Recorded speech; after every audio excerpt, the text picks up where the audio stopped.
Anyway, but welcome to you all. Welcome back to everyone else. We were due to welcome Roy Cavanagh, the gentleman who has been to both Leyland and Chorley clubs, to speak about the books that he's written about Manchester United in the 60s, about how Bishop Auckland Football Club helped to rescue Manchester United at the time of the Munich air disaster. So I'm sure many of you will remember Roy Cavanagh and his right-hand man in Carl Abbott.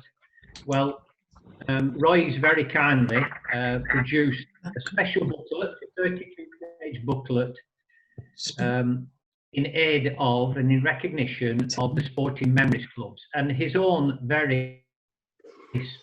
sporting. So we've got a picture of the cover that Andrew Vince will just put and okay, yeah. My Sporting Memories. And as of this evening, via the Chorley Community Foundation's website and social media platforms, it will be on sale to the public via PayPal for £3 per copy plus 50p postage and packing. So it goes live tonight, but we wanted to officially launch it here on our Sporting Memories Zoom session.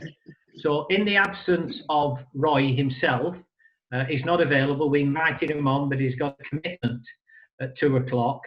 So we've got this little video clip that Andrew will now play to featuring Roy Cavanagh about his book. Over to Andrew. Thank you.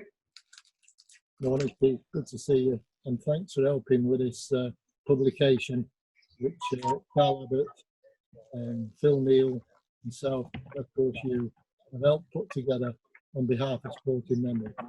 Sporting Memories is very close to my heart. Fantastic organisation, of which, thanks to you again, such as Carl and myself, have been to the one at Leyland, Lancashire, been here at Chorley, I've been over at Blackpool, we've been at Bolton, FC United, Lancashire Cricket. It does a fabulous job for people to get together in the community. And when obviously this awful COVID started recently, I got stuff that I've written for other books, if ever they were going to come out. And I thought, what a good idea to put together the memories, or my memory, from being about 8 in 1955 through to about 18 in 65, of visiting the famous grounds of Blackburn Rovers, Blackpool, Bolton, Burnley and Preston, and the famous players of that era, who never moved, of course, who stayed with their own town team. So with Blackburn, we had Ronnie Clayton and Brian Douglas, and Mike England came along. Blackpool, Sir Stanley Matthews, Jimmy Armfield, a young whippersnapper of Alan Ball. Burnley, the absolute legend, the most magnificent footballer, Jimmy McElroy. Bolton, rat-a-tat-tat, here comes that. And then people like Tommy Banks, what a character there. Now that is a man made for the word character. And then, of course, we had Company at Preston, in my opinion, one of the greatest footballers ever. But one theme all the way through was Brian Pilkington, who sadly passed away in March. And Pilkey started off with Leyland Motors, involved with the Lancashire club at Leyland, here at Chorley. Then, of course, a great footballer with Burnley when they won the league in 1960. Then moved on to Bolton, and they signed Wyn Davis, and Pilkey was the one who was putting the crosses in. And, of course, the last couple of pages about Chorley themselves, who do a fabulous job for Sporting Memories. Really proud to do it, but couldn't have been done without the help of Carl Abbott, Phil Neal, his fantastic drawing, and of course yourself. Thank you very much.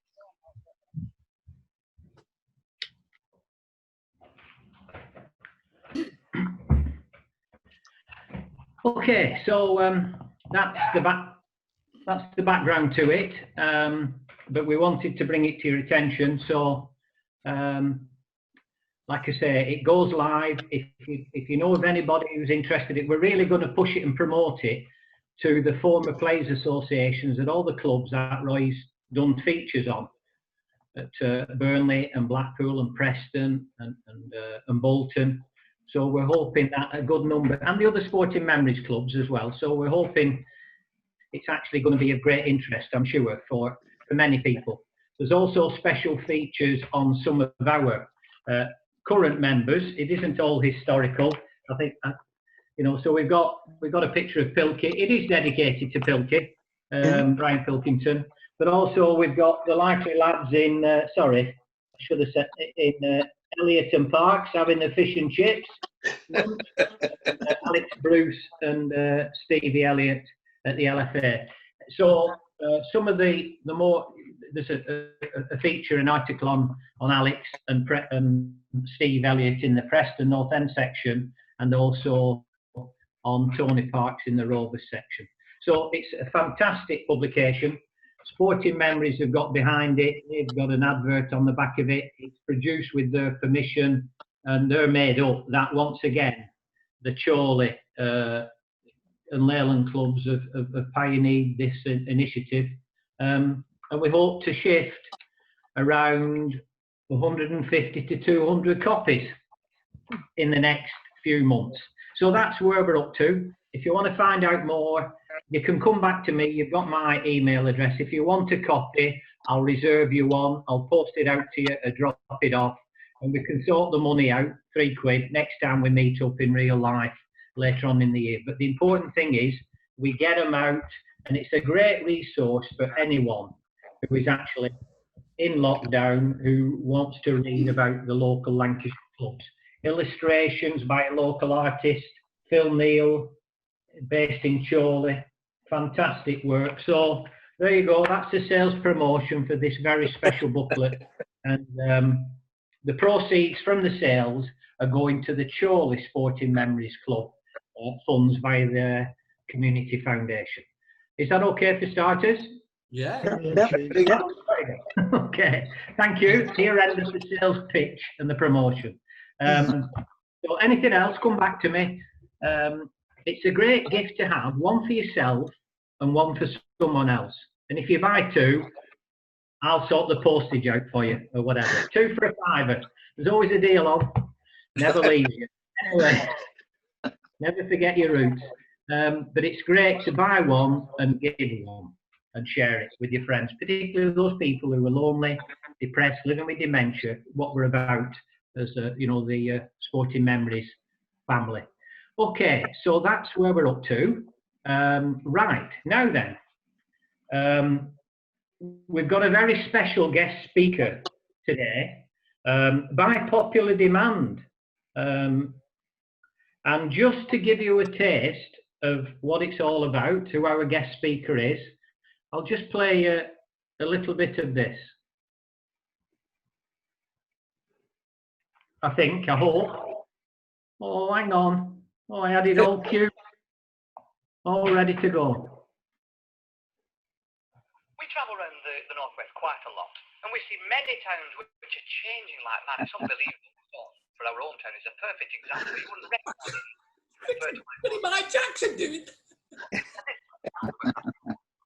And the people that suffer from it, that's the old people. It's a lovely song called "The Room in the Sky." Can I interrupt you, Keith? Keith? Can I interrupt you? On. We're actually going to play the video at the end for that. I know, but I just wanted to set the scene. Right. That, ladies and gentlemen, it gives me great pleasure to welcome you to an audience with Norman Prince. Right. Thank you very much. Thank you very much for the introduction. He normally gets a round of applause, but you've not heard him yet. Right, mute me. Hey, I've been used to this for 20 years, and no problem there, pal. Right. But yeah, it was only because it cropped up the other week when we were talking about, we have normally, again, for a few other people who've only just joined us who haven't done it before, we normally have a sporting guest, or we have somebody talking about great topics and what, like we're going to have Kavanagh on as well. And then somebody, I think it was Colin, I think Passy, I started asking me questions about the Weavers. Before I go on to that, my Q&A, I've read this Sporting Memories book, and I'll keep referring to Alan, who is one of our regulars at Bolton Wanderers when we ran the Bolton Wanderers, and we haven't done any Zoom thing. They haven't done any Zoom thing from the club because of a technical problem. I think it was money. But they haven't. Well, nothing new there then. But no, they haven't. All the community trust people are on furlough.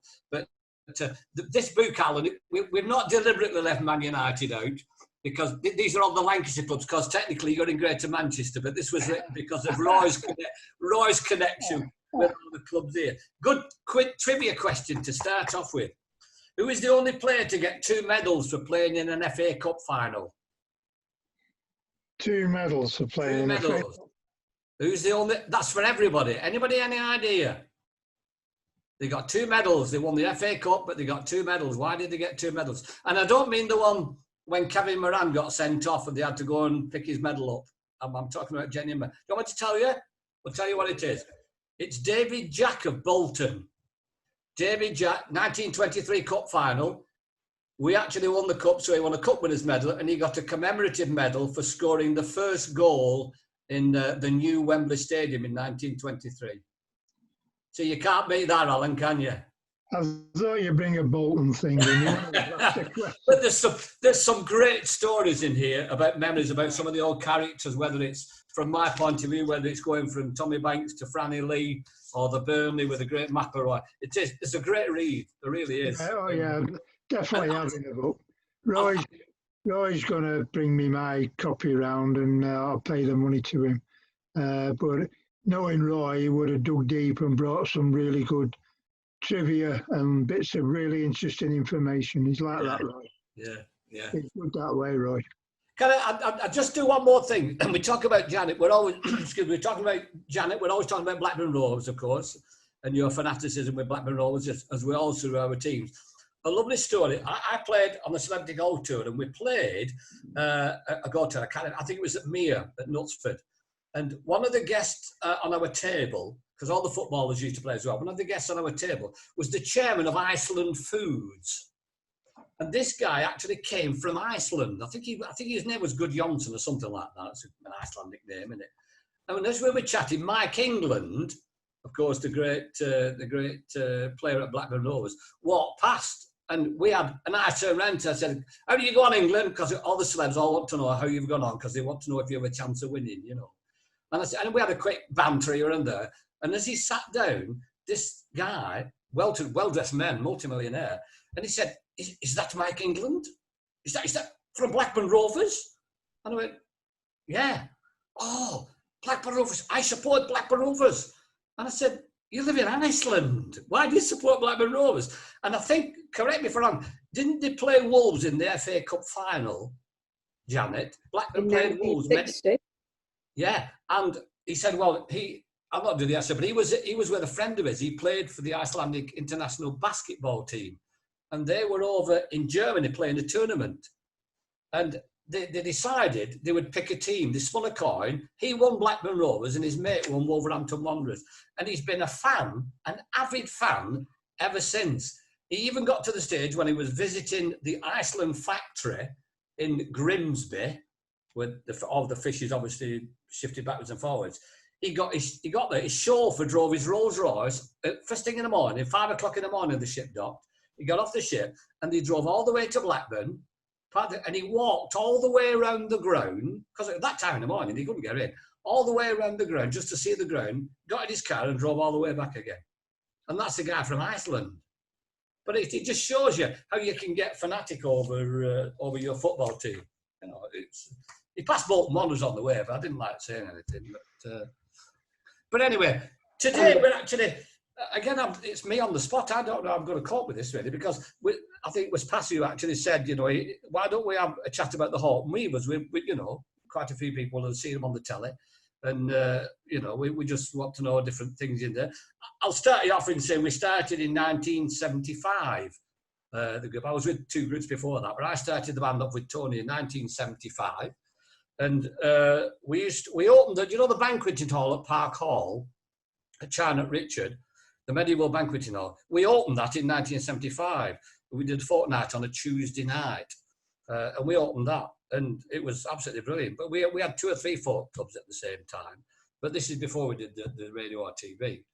And then it all changed in 1977 when we did a talent competition called We'll Call You, BBC Northwest. There weren't any judges on, but we just went, You know, they said, if you want to come along and you want to do an audition, or we'll come and watch you. And the producer came and watched us and enjoyed what he liked. And we did the show there and did 2 songs on the show there. And then I think I related the story last week, but one when, the producer came on the show on my telephone, rang me up two weeks later and said, do you want to do a TV series? And how long will it take you to get 36 songs together?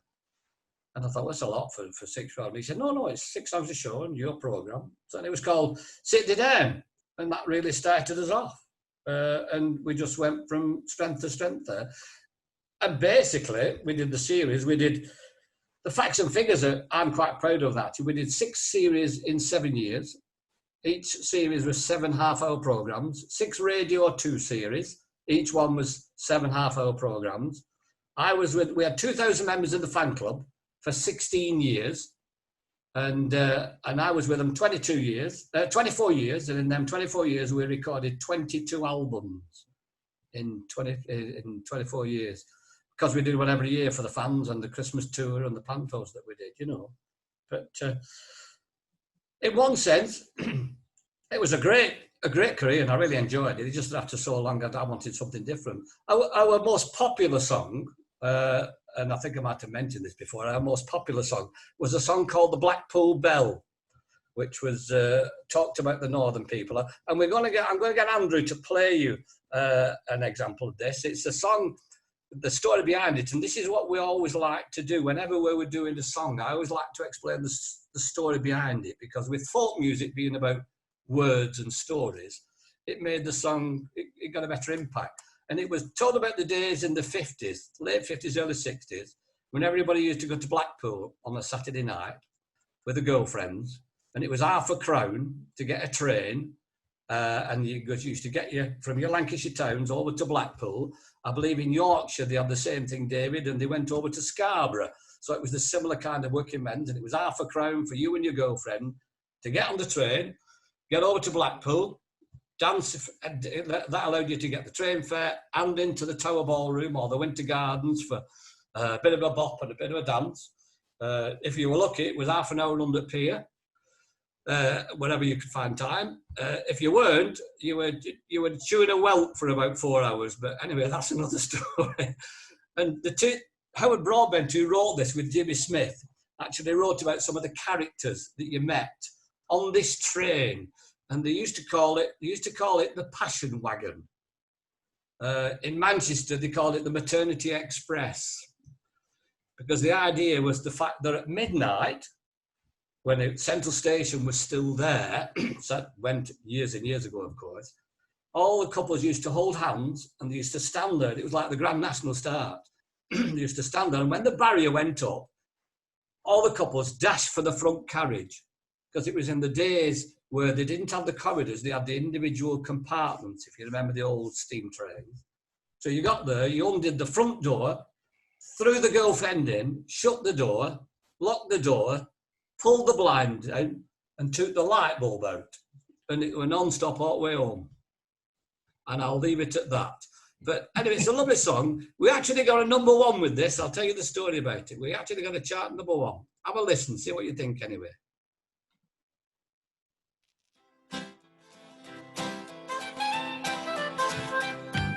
The Blackpool Bell was a getaway train that went from northern stations. What a beautiful sight on a Saturday night, bound for the illuminations.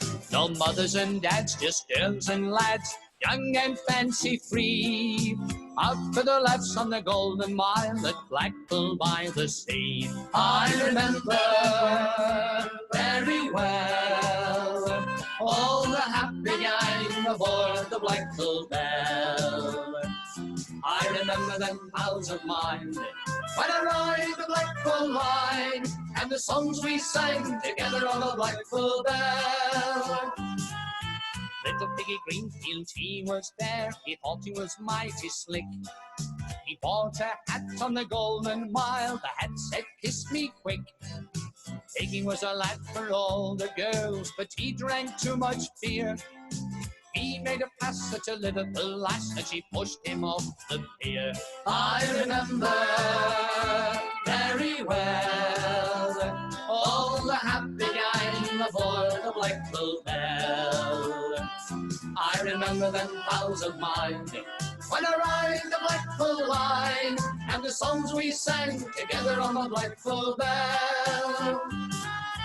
Ice cream Sally could never settle down. She lived her in knickerbocker glories till she clicked with a bloke who said he was broke, but she loved his ice cream stories. Sally took it all in with a smile and a grin. She fell for Sailor Jack. They went for a trip to the Isle of Man and never did come back. I remember very well all the happy gang aboard the Blackpool Belle. I remember them pals of mine when I ride the Blackpool line, and the songs we sang together on the Blackpool Belle. Now the Blackpool Belle has 1,000 tales if they could all be told. Many of these I will recall as I am growing old. They were happy days and I miss the times. We'd pull the curtains down and the fashion wagon would steam back home and we would go to town.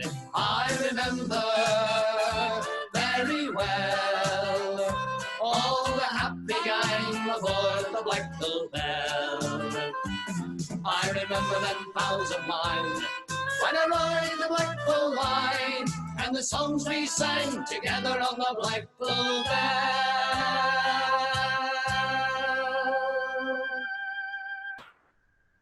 Well, that was a long time ago, wasn't it? But it was, again, it was the music that we did was you know, simple folk music, sing along stuff, and that's basically what we did. And we actually got the other thing as well. We actually got a #1 with that, a number 1 record, top of the charts. And I joke with a lot of people, and I keep saying, and people keep saying, yeah, but where was it at #1? I said, well, it doesn't matter where it was a #1. We got a #1 because we had a 3-year deal with EMI in 1981. And as it turned out, it was #1. Yes, Carol. Carol wants to say something. Yeah. So, yes, Carol. Well, no, I was going to say that song we actually played. It's one of my friend's mum's. An old neighbour. It was her dad's funeral, and people were sort of dancing up and down the aisle, strutting up and down the aisle to it. So, yeah. They actually in Wigan, and it had to be in Wigan. They actually made a line dance. There was a line dance called the Wigan Walk. And it was that popular with the older people. It's like over the years, I left the Wee was, 21 years ago. And even about 5-10 years ago, somebody came up to me, and it was a young lady, very similar to yourself, Carol. A young lady came up to me, and she had 2 children, and they must have been about 5 or 6, something like that. And she came up and she said, is it Norman Prince from the Horton Weavers? And of course, me being a shy, retiring person, didn't want to get too embarrassed. But I love it. I still love it. And I said, it is actually. She said, oh, my nan thought you were wonderful. And that just about sums it up, because it was that generation that were brought up on the music. But it was, it was #1 actually, but it was #1 in Tasmania, of all places, what they made of it. But it was all the expats. All the British pats who went over on what I can remember the £10 ticket they used to have in the 50s, where you could go the whole family because they wanted to educate Australia. Can you imagine that? Yeah, all the Wigan and Burnley people going over there. Yeah, Alan, go on. You were saying? I've got 2 questions to ask you. Do you ever keep in touch with the other members? It's been 21 years, you say. Do you keep in touch with any of the members after 21 years? And also another question, you were, whatever years you were together, do you keep any memorabilia, anything that you were top of the charts, and any posters or anything that where you used to perform? You ever keep anything like that? I've got a load of them. I've actually got a load of them actually over the years, and I've stacked them all up. I was, one of the last photographs, it was on one of the last photographs was that one, which that was a really good photograph, or that's the best photograph that's ever been taken of us. And that was in the recording studio. Alan Fawkes, who's with the white shirt on there, he was our flautist. He joined us in the band. He was independent, but he joined us in the band. But we've got some posters and stuff like that. But it's like anything. I keep in touch with them. Sadly, we've lost 2 of the people on that photograph. Tony, the tall gentleman who was the singer, died. It's actually 12 months. A few weeks ago, it's 12 months, which is actually flown past. And he was. I found the band with Tony and David, and sadly he passed away. He had cancer problems. He passed away 12 months ago. And Jeff, who was the youngest of them all, actually died about 2 years ago. He had the same situation. But yeah, we keep in touch. And sadly, we don't, not as much as we used to do, because people were moving all over the place. When I went on my own as an after dinner speaker, your paths don't cross because you're all doing gigs all over the place. That's the difficulty with the entertainment world, really. But no, it was great. What we had was, I keep telling everybody, when some of the younger staff at the Wonders, you know, when people come up to me and they talk to them and they say, "Oh, no, we saw you on telly," and then the young staff, they say, "Well, have you been on telly? Have you been on telly?" Because they just accept me as the MC there. I said, "Yeah, we were the take that of our day." Well, I don't know about that, but anyway, we certainly were in the northwest of England, but it's only stretched to the north. Take that, or take it or leave it. So oh, thank you, Carol. Thank you. Yes, Alan. Did it take to you down south? If you did a show down south, did it take to the accent? Yeah, the difficult thing is, in one sense, I did all the talking, so, you know, I've got a strong bow to that because we say buzz and boom. Yeah. And I can, with all the accents in the northwest, I can tell where somebody comes from just by an odd little word. In Blackburn, we always take the mick, you know, in Black, because they say car park.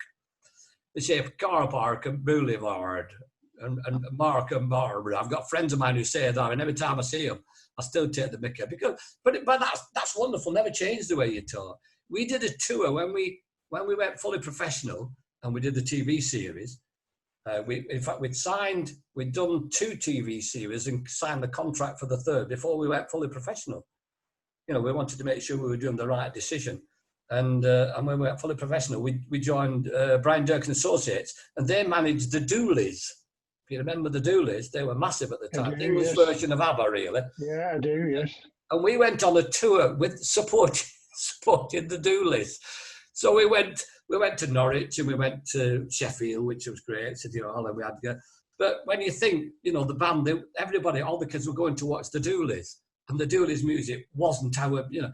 And we went on stage and did our, you know, first half of 45 minutes. And I remember we went down to Brighton on the south coast, and I'm doing the gags, which I did, and, you know, they normally went well on all the other places, and in Brighton we just weren't getting anything back. And we were doing 2 houses. So in the break, it was on the pier, at the break, we went upstairs for something to eat, and I'm walking past, and this, I don't know what the Brighton accent is, but, and I'm saying, I said, can I have some egg, chips and beans? Oh. She said, sorry? I said, can I have some egg, chips and beans? Sorry? And I thought, she was local in Brighton, and I went, can I have some egg, chips and beans, please? Oh, yeah. And I suddenly realised, because I do talk fast, when I did the second house, I talked like that because I was from North and told all the jokes in that tone of voice. So we got a standing ovation at the end because they could understand what we were saying, you know. But it's just that, you know, people say, you know, 95% of our material was in the northwest of England because that's where our roots were. And there were that many theatres and towns. Every town had their own theatre and their own accent and their own identity. And so we survived because there were so many going from Blackburn and Burnley and Bolton and Preston and Blackpool, where the football. You could literally go, and everybody took you as a local because we were northwest. Somebody says, was it a regional? You were on telly? It was a national programme. I said, no, it was only a regional programme.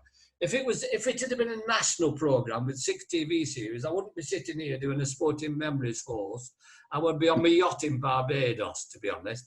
But to be honest, I'd much rather be here with you rather than on a yacht. It says, right. Anybody else? Anybody want to ask any question? Yeah, Mike Jackson. I'll come to you in a minute, Brendan. Mike Jackson. Yes, Mike. Hi, Keith. When did you actually start telling jokes? Or as you call them, jokes? As soon as you said that, Mike turned round and said, and I could almost lip read what she was going to say. Oh, it's not started yet. Well, that was when I started off They always say you remember your music from your teenage years. And the Beatles broke in 1962. I was 16. Everybody wanted a guitar. And my dad, and I said, so he bought me a guitar, but he wouldn't buy me an electric guitar because it was too expensive and you had to buy an amplifier, which was even more expensive. And when he plugged it in, it'd be too loud. So he bought me an acoustic guitar. And I learned how to play. And then I went down to Eccles Folk Club with a friend of mine. He invited me down. And I saw all these people getting up there from the audience just singing. And so I did that and I got into that. But I also had a 12-string guitar. And for any guitar players, you can actually use a capo on the guitar, on the frets. Now, if you play 3 chords, like Status Quo do, if you play 3 chords, if you put the capo 2 frets down, it goes from C to D, but you're still playing the same chords. And that's what the folk singers do. They just move it farther down and play the same chords. But if you have a 12-string guitar, by the time you moved it down, you've got to retune 12 strings. So in the middle of that, I then had to tell jokes or stories while I was tuning my guitar. And that's how it started off. But it's like anything. They always say you can teach people to play an instrument. You can teach people to dance. You can teach people to that. It's very difficult to teach somebody to be a comedian. Yes. Would you use other people's jokes in your show? Oh, anybody's I can pin.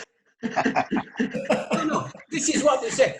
They always said the old adage. They always said there was only 7 original jokes, and they're basic structures. But they've always been. There's got to be a lot more because there's jokes about computers now that you would never have had in the 60s. Yes. Yeah. So there's stuff like that. But the general format, husbands and wives, and all that kind of thing. But yeah, if I do routines about Wigan and local areas, and if I hear one, then I'll say, oh, that'll slot nicely into mine. What you don't do as a comedian, and certainly as a professional, you do not pinch routines. There are people who do routines. Yes. Mick Miller does a lovely routine about a radio broadcaster who's talking about Noddy, and he drinks, and he does a whole routine about Noddy got into his car. He put some water in the radiator, and it's his glass. It's a radio thing. And then he went for a ride. And the more the story goes on, the more he gets over. That's Mick Miller's routine. Nobody would ever do that routine because it's mixed. But yeah, there are stories, and you hear them, or somebody will come up and tell you a joke because they know you tell jokes. Did you hear the one about, yeah? And you think, oh yeah, I heard that 15 years ago. And you've got to stand there and listen because the worst thing you can do is say, oh, come on, I've got a joke for you, Norman. Oh yeah. And as soon as he started, I thought, I know which one this is. But the worst thing you can do is it the one about the bloke who goes into the pub and says, can I have, and he went, oh yeah, that's the one, yeah. And then you've killed his little bit of fame. You've killed his little bit. And I always wait until they tell the joke and they say, oh yeah, oh, I like that one, I'll have that one. And then they go away and they say to me, yeah, told Norman, and it makes them feel better. Never cut a joke short because they're going out of the way and they want the recognition, Yeah, very good. Thank you. But it's meeting people in situations like that reminds me of a story. We did the Grisdale Theatre in the Forest in the Lake District. Beautiful little theatre, sadly. Small theatre, you can squeeze 160 in. But all wooden. It's a beautiful theatre, it really is.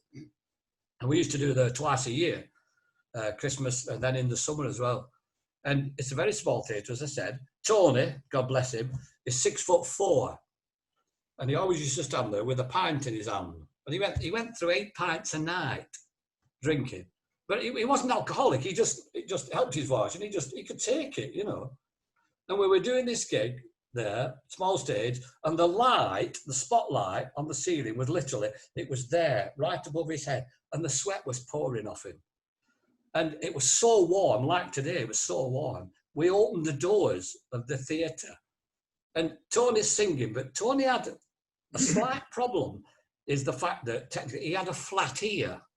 And every so often, if the acoustic guitars weren't carrying, he'd start singing flatter and flatter, and he couldn't get out. He knew he was doing it, but he couldn't pull it back. So what we used to do, we could hear it going, and so I used to make a gag and turn around and say, no, Tony, this is the rhythm, and I bang this 1, 2, I'm sorry about this, and I just used to waffle, and then he'd turn to David and they said something. and then they break into a song. And he used to stand there with his hands in his back pocket. And yet when they started this song, he used to suddenly come to life because he used to do the theatre. There is sunlight on the sand, and I'm there saying, sorry, he's supposed to be doing Sweet 16, I'm sorry about that. And we were doing this at Grisdale, and we were singing a lovely, lovely ballad, and suddenly, because it was hot and the light were there, and the door opened, 2 moths came into the theatre and started flying around the light just above Tony's head. Well, it was a serious song, but the audience were giggling away.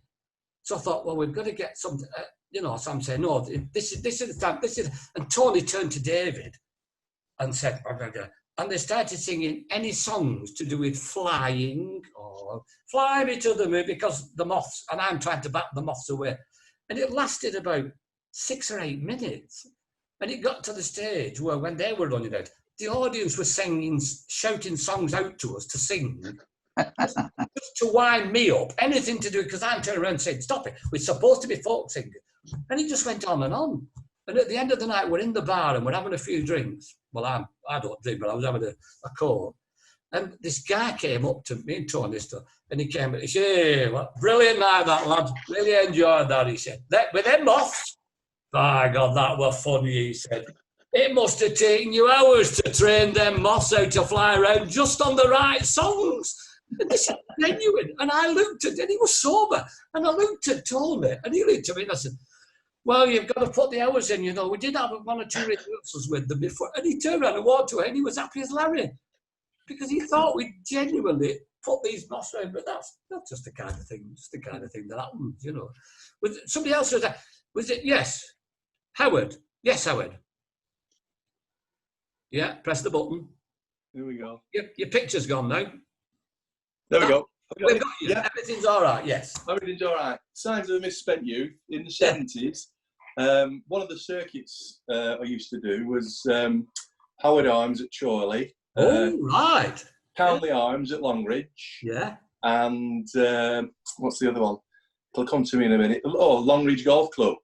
And some of the acts that used to be on there, you'll recall, Bernard Wrigley, the Bolton Bullfrog. Oh, big mate of mine, Bernard, yeah. And Brian Dewhurst.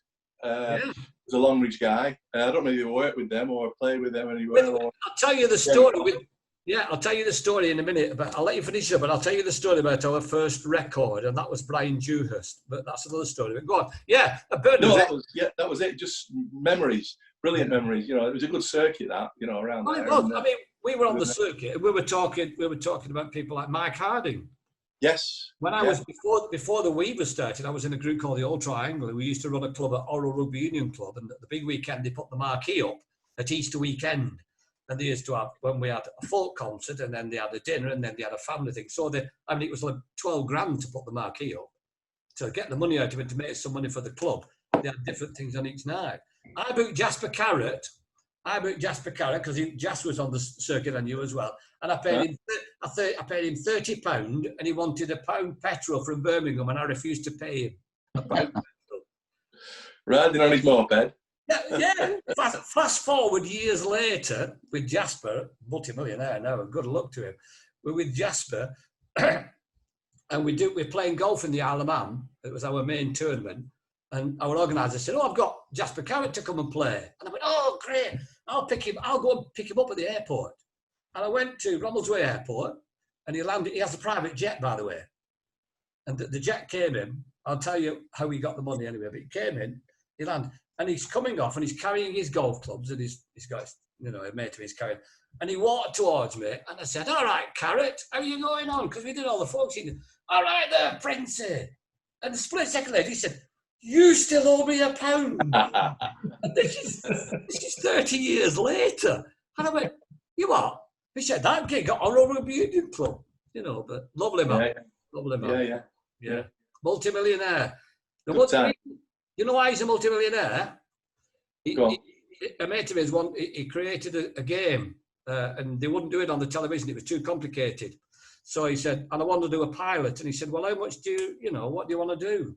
He said, well, how much will it cost to do a pilot show? Oh, I said, it'll cost about 10 grand.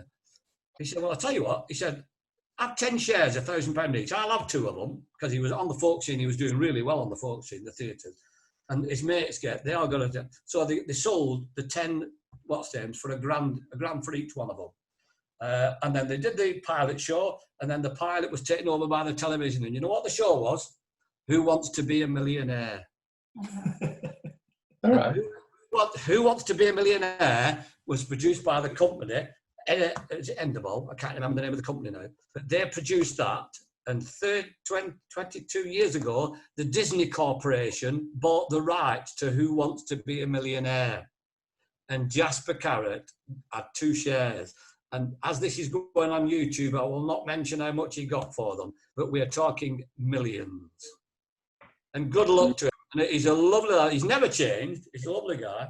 But yeah, that was Jasper Carrot. And Brian Dewhurst, we recorded 4 albums with Folk Heritage. And they were a gentleman we knew, Alan Green, down there in, he used to be at CIF, he used to work for ICI as a Right. And then he decided he wanted to get away with all that. They were concentrating more on washing powders than they were on the real scientific thing he wanted to do. So he went, got a studio in Welshpool, recorded local acts, country singers and folk singers. Brian Dewhurst with his group had gone down, and he'd done a couple of gigs down there before he went solo. And then he said, I've seen a group at North West of England. They just started off, Horton Weavers. Yeah, go on, all right, I'll try them. And he told us, and he recommended us, and Alan Green made an arrangement, and we went down there and recorded our first album. We did 4 altogether. We recorded our first album just before the TV series. And Alan said at the time, he said, I'm really glad I recorded that, a really good album. He said, but I was financially in difficulty and I wasn't going to record the album. But because Brian would promise you to do it, that's why I said I would do it. Right. When we did the TV series, he sold his little company sold loads of albums, and Brian changed his name from Brian Dewhurst to Brian Preston because when he applied to join Equity, there was already a Brian Preston. So with all the folk club members and loads of folk clubs used to do around the area, and he said, I'm going to change my name. What do I change it to? Well, he was a Preston lad, and he was always going on like I do at Bolton. He was going on about Preston. So they said, why don't you call yourself Brian Preston? Well, if it wasn't for Brian, all those years ago, we'd never have got the record deal, you know. Right. But on the folk scene, we all helped each other out, you know, people like Mike Harden and people like that. Well, that's how it was in those days, wasn't it? Yeah, it was. Well, I found out with Bernard Wrigley, he was going along before us as a solo artist. And we went to the same school, Chorley Grammar School. All right. I was 4 years older than him, but... Yeah, that was a unique voice, wasn't it? Yes, and the voice he has, in case you hadn't heard Bernard Wrigley, if you get a chance to go on YouTube, he's a very good songwriter, and but he has a very deep voice like that, you know. But when he's singing romantic ballads, it just doesn't fit at all. So when we did the TV series, and we said, can we use that song, Bernard? And he went, yeah, of course, because he'd get royalties for it.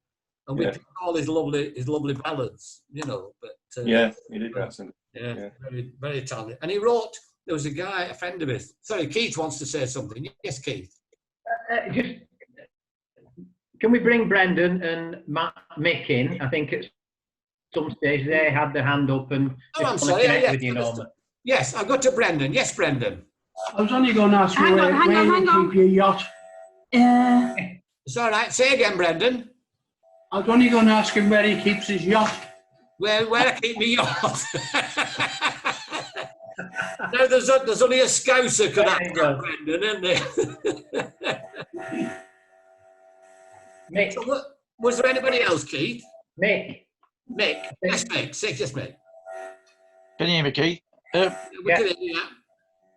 It's just when you recorded the shows for television, how long did it actually take you to record the show? About 4 months. No, it was a half-hour. It was a half-hour program, yeah.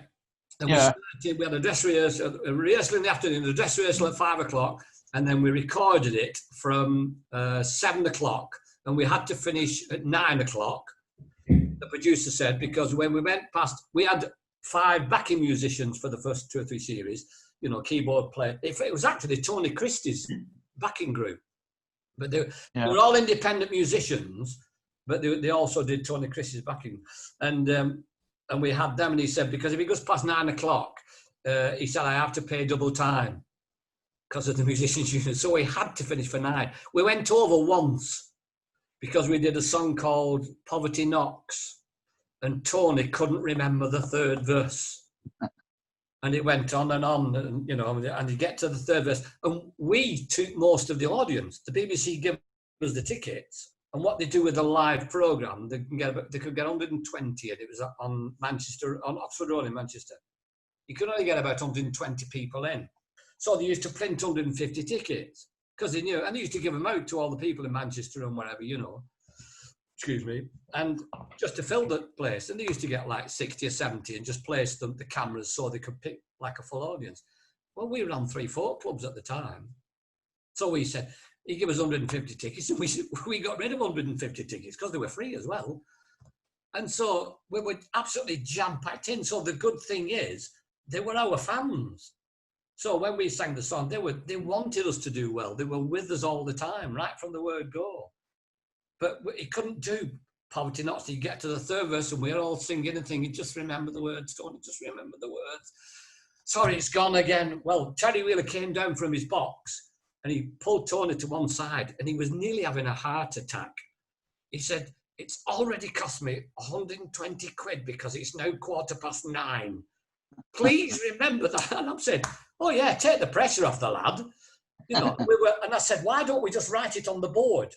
The verse is on the board, just for that one. And he said, no, because the camera will catch his eye going up and down. And he said, anyway, right at the very end, we said we did it. But Poverty Not, and we've played the last chord. Everybody in the audience jumped up and went, and we thought, brilliant, we've done it. I spoke to Terry Wheeler, God bless him, the producer, afterwards. When the show went out, I said, oh, it was a little... He said, that gave me more problems. I said, because he said, no. He said, that was the first song that we were going to put in the programme. We've got my schedule sorted out. You can't have them going wild like that and the rest of the time just applauding politely, you know. So it gave him even more problems. But yeah, it took about 2 hours. It took about 2 hours. Because they'd be going along, suddenly the camera, which was going on smoothly, would nudge and judder. So they'd say, sorry, cut. And we kept saying to the floor manager, was that our fault or yours? And he said, no, it's our fault. And so all the audience cheered because, you know, the atmosphere was brilliant. Sorry, Keith, you were going to say something. Yeah, I was just going to say, sorry, cut. I'm mindful of time. It's just gone 3 o'clock, which has been brilliant. Just hang on. But before we mention about what's happening next week, we've got a special guest on. But Norman, you've done plenty folk clubs, you've done plenty gigs here, there and everywhere. But am I right in thinking you have an annual booking for a posh gig somewhere in Derbyshire? Somewhere in Derbyshire. Oh, you mean Buxton Opera House? No, something to do with sheepdogs. No, that's in Macclesfield. Well, close. Anyway, what's the story? What song and how does that work? Just to finish, finish with a flourish. It's Macclesfield Sheepdog Trials. Okay. And this is, every time I mention this, people say, Macclesfield Sheepdog. You get 450 people in it. It's a big marquee, and they have the national championships there. They've had the world championships there, Sheepdog Trials, and they put a massive marquee in. But again, if you put a marquee up, it costs you about 12 grand. So they have the championships there, and then they have a concert at night, and then they have something else for the kids the day afterwards. So they get the value for money. And the organizer said they were having, they'd have a music concert.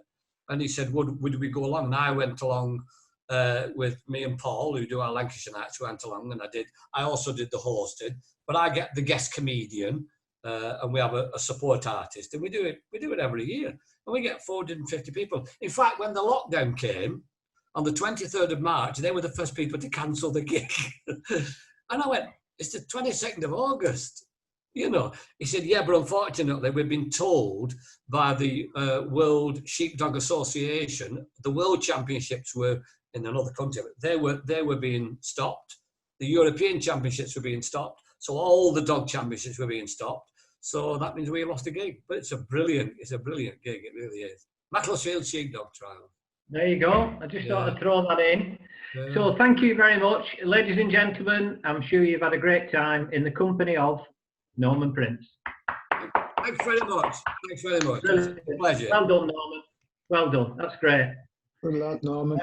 I said to Val, my wife, when you're doing, I said, well, you know, when we talk, standing up and doing the gags, I can do. I said, but just actually talking, I said, I don't know whether I can do 30 minutes. She just looked at me and went, yeah, right. Well, you have done, Norman, and you might want to consider taking it up for a profession, as a job, because I think you'll be dead good at it. Yeah, you're only telling me that because there's no bloody venues available. That's right. Hey. I'm taking it up because nobody's working. All the entertainment. Anyway, so thanks again. We'll be the last ones to get some work, you know. That's what it is. But no, as I said, thanks very much for listening, and thanks very much for the questions as well. It's great. Well done. Yeah, back to normal next week. Back to normal. Enjoyed it, Norman. Enjoyed it. It's a pleasure. Thanks very much, Alan. You take care, and you take care with that, Neville. Make sure that I'm sure your good lady will look after you. Right. Has he stopped talking yet? What, me? Right. No, this is the ad break. I've got another. You got 30 minutes. Yeah, you know, I've just got to. I'll leave you with a trivia sports question. Oh, come on! I want to get me notice in before people go off for a nap. Go on. We'll save it till next week then. Go on. Go on. Sorry, I'm only joking. No. Go on. Anyway, where am I? Okay, so thanks to a suggestion from Mick Braithwaite, he's kindly arranged for his niece to join us as our very special guest speaker next week. And his niece, Jeanette Breakwell, he is very well known and respected in the world of equestrian and show jumping. She's an Olympian. And she's got it. You only have to track her down on Google and all the rest of it. Her background, her records, her performance, everything about it. So next week, Norman will have the privilege of hosting a Q&A session with Jeanette Breakwell from the world of show jumping, equestrian, and we're very grateful to Mick for setting it up. Thanks, Mick. Much appreciated. Yeah, thanks, Mick. Yeah. Is that okay? So that's next Wednesday. Right, I think we're done. Very grateful to you. Look after yourself, take care, stay safe, and we'll see you next week, all being well, same time, same place. Once again, thank you very much to Norman Prince. Thanks very much. Take care, everybody. Take care, everybody. Stay safe. Norman. Stay safe. Well done, Norman. Thanks.